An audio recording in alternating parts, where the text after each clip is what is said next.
Hey, yo, what's up, everyone? Welcome back to the channel. This is Smart TCG, and today I'm going to be going over my updated Temporal Forces tier list heading into Los Angeles Regionals this weekend. A lot of interesting decks have been doing well. We just saw Andrew Hedrick win the most recent Indianapolis Regional Championships with the Dialga V-Star deck, which definitely has shaked things up quite a bit. And we're heading into the final event of the Temporal Forces formats.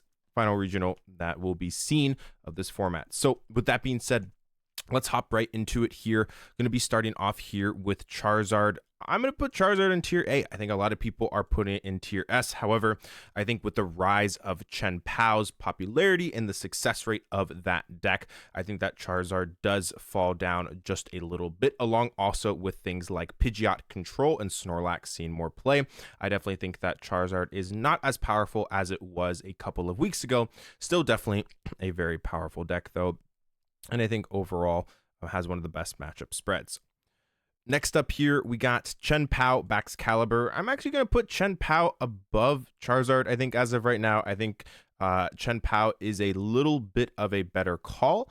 Chen Pao just has an incredibly solid matchup spread right now. Pretty much can beat anything. Also has a lot of skill expression. Also, if you really know how to play the deck, then you're going to have a good shot at seeing a lot of success. And I just personally like its matchup spread just a little bit more. I know most people are putting Charizard as that best deck in format. However, I think Chen Pao and Charizard are incredibly close right now, and the deck that I'm favoring just a little bit more at the moment is Chen Pao.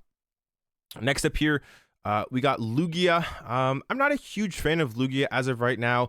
Yes, with Control doing well, along with also decks like Charizard and Dialga, still seeing plenty of success. A lot of people have been hyping up Lugia. However, it does struggle with a lot of consistency problems. Takes a rough Chen Pao matchup, takes a rough Gardevoir matchup as well, and Gardevoir has been seeing a lot of success. And just overall, I don't like how the deck has not a whole lot of skill expression except for managing energies. I think that it's a deck that you don't necessarily have a ton of control of the outcomes of games a lot of the times, kind of as a little bit of a chaotic deck. However, when it gets going, it definitely can be powerful, but we're going to put it in tier C as of right now. Still a decent deck. Would not be surprised to see some make top 32. However, I definitely would be surprised to see one get into top 8. That's for sure. I think it definitely has day 2 potential, but going farther than that is definitely, I think, its biggest question mark for me. Next up, we have Lost Zone Toolbox. I think Lost Zone Toolbox is a really, really good deck as of right now. Has been seeing plenty of success. Got second at Stockholm Regionals and also just won the Santiago regional championships as well, and has really been seeing a surge in popularity and success rate. The deck is very good currently. I think that it has outs to pretty much any matchup. Which is, one of the, special things about the deck is that you can pretty much go, into any matchup versus, like any meta deck and say, okay, at least I have some type of game plan, which not every deck can kind of do. For example, if you're playing Lugia and you play against an Iron Hands deck, there's really nothing you can do, right? So one of the nice things about Lost Box is you pretty much have a shot versus anything, pretty much have a game plan, gives you a lot of flexibility. I think that's a big reason as to why a lot of top players have been, gravitating towards this deck again. And I think it makes a really, really strong play moving forward. Definitely is peaking right now at the right time, heading into Los Angeles, and I definitely think that there's a potential that there could be multiple in top 8. So Lost Zone Toolbox, very, very good as of right now. Have a lot of respect for it, and I think it's very well positioned. Next up, we have Gardevoir. Gardevoir, in my opinion, is a tier B deck. Still quite good. Just got top 4 in Santiago. Got top 4 also at Orlando. So it has been seeing some success. Has decent matchups against things like Charizard and also the Lost Zone engines. It's okay against those decks. Is okay into Chen Pao as well. Isn't necessarily fantastic into that matchup, but definitely has a shot. Is a very good comeback deck as well. And also has decent matchups against Snorlax and some of the control decks as well. Definitely can beat those, which is nice. Overall, I think the deck is solid, and I definitely think that there will be some that do well. Next up, we got Dialga. Dialga, the deck that Andrew just won with, has also been seeing some success at other regionals as well. I believe there were 1 or 2 in top 32, at least at Stockholm, and then there were a couple as well in top 32 at Santiago, but it hasn't broken back into top cut after we saw it win the Indianapolis Regional Championships. So I think it's a solid like B tier deck. I think it's good. Has a decent Charizard matchup, does decent into Chen Pao as well. Pretty much has a lot of solid matchups. It's not really going up against any of the top decks saying, okay, this is an auto win. It kind of has a chance versus most things, which is nice, but it doesn't necessarily have a whole lot of 60-40 or 70-30 matchups. So as of right now, I think that Dialga is a solid play. I don't think it's necessarily a bad play. And I think it's fair to put it in tier B. Next up, we got Future Hands. Future Hands, I think, is a top of tier C deck. We did see Yuhao Kalama get top 8 with it at Stockholm Regionals, and it does, do decently against some of the Lost Zone variants, does decently also into Chen Pao as well, but Charizard has kind of always been that problem matchup that it has.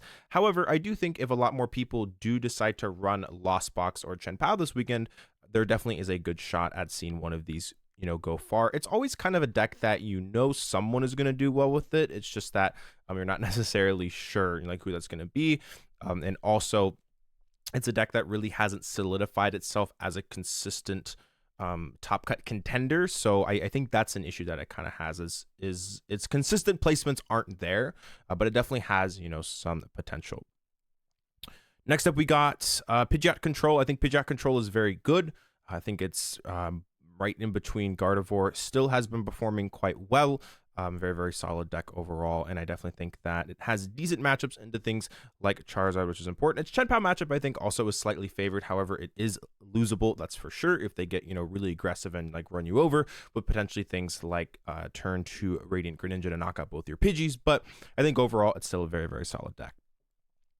Next up, we got Giratina. I think Giratina is a decent deck. I think the big issue with Giratina as of right now, we're actually going to put it below Gardevoir. I think the issue with Giratina right now is that Lost Zone has been gaining a lot of popularity, and Lost Zone does quite well into Giratina because pretty much it's just a Lost Zone mirror match, except they just have better Lost Zone cards. A lot of the time they have things like hands as well. They can kind of control whether or not Roxanne, comes down because they can just stabilize spread. This is not necessarily a great match for Giratina. And the big issue is Chen Pao. Chen Pao is a very, very tough matchup for Giratina. So those are a couple problems that it has. However, it does take a decent Charizard matchup, takes a decent matchup against other things. Like I think its Dialga matchup is okay if you put in something like the Mew EX, and it's just kind of a fair like and balanced deck. I think it's okay. I have seen some people that have been putting in the Bayonet to help out against Chen Pao, which you could potentially do. However, you make your deck a little bit more inconsistent though, which is I guess kind of one of the problems with that build, but I think it's an okay deck for sure. Next up, we got Ancient Box. I'm not a huge fan of the deck as of right now. I think it is a little bit better than Future Hands, but it struggles a lot with consistency issues. Doesn't necessarily always beat the decks that it should. It can still lose to things like Lost Zone Toolbox or Chen Pao. Struggles in the Charizard, struggles into Dialga as well. But it still is a solid deck. Definitely I think someone will do well with it. It is kind of a glass cannon, like sometimes this deck pops up and it feels, absolutely incredible. However, sometimes you just don't set up how you'd like. So we're going to put in tier C as of right now. Roaring Moon to Dunsparce. I just would not play this over Ancient Box. I think Ancient Box is just better than Roaring Moon to Dunsparce in pretty much every single way. Goldango just won Puerto Rico, so going to give it its flowers. I think it does deserve to be in tier C. It's not terrible. Definitely can catch people off guard, and it's a cool, rogue deck. Lost Box Radiant Charizard, I think, is a tier B deck, probably ahead of Giratina in my opinion. We just saw Stein Nielsen get top 8, top 8 at Stockholm with it, and it has been, performing relatively well in online events. I think it is, pretty solid for sure. I personally think that the Turbo Paradox build is slightly better, as I think it has a little bit more of a well-rounded matchup spread, but I still think that this version is quite good. Next up, we have Arceus Giratina. Arceus Giratina is a deck that still has been performing despite myself not being the biggest fan of it. I do think it is a tier C deck. Definitely can struggle into things like Chen Pao. I think its Lost Zone matchup is very bad if they play things like Hoopa and Mew EX as well. However, Judge plus punching with Arceus can, make people go far, just because you have kind of like that variance factor where like if enough people play Judge style decks, someone's probably going to get good variance and potentially go far with it. So I would not be surprised to see one sneak into top 8 for sure. I just personally am not a huge fan of it. Last up, we got Snorlax. Snorlax is, I think, a tier B deck. It is quite good. However, it is very prone to specific decks in the format. Things like Lugia can just run it over. Future Hands is not an amazing matchup. Lasso and Giratina is tough as well. Ancient Box as well as tough. Pretty much any deck that has Arceus can be difficult also if they're smart and they know how to play the matchup. However, it does do decent against things like Chen Pao and Charizard, and also Lasso and Toolbox is a slightly favored matchup. The issue is that you're kind of playing matchup roulette, and that's the biggest problem with Snorlax. It definitely is a risk to play. However, if you hit the right matchups, you can definitely go far. It's still quite solid.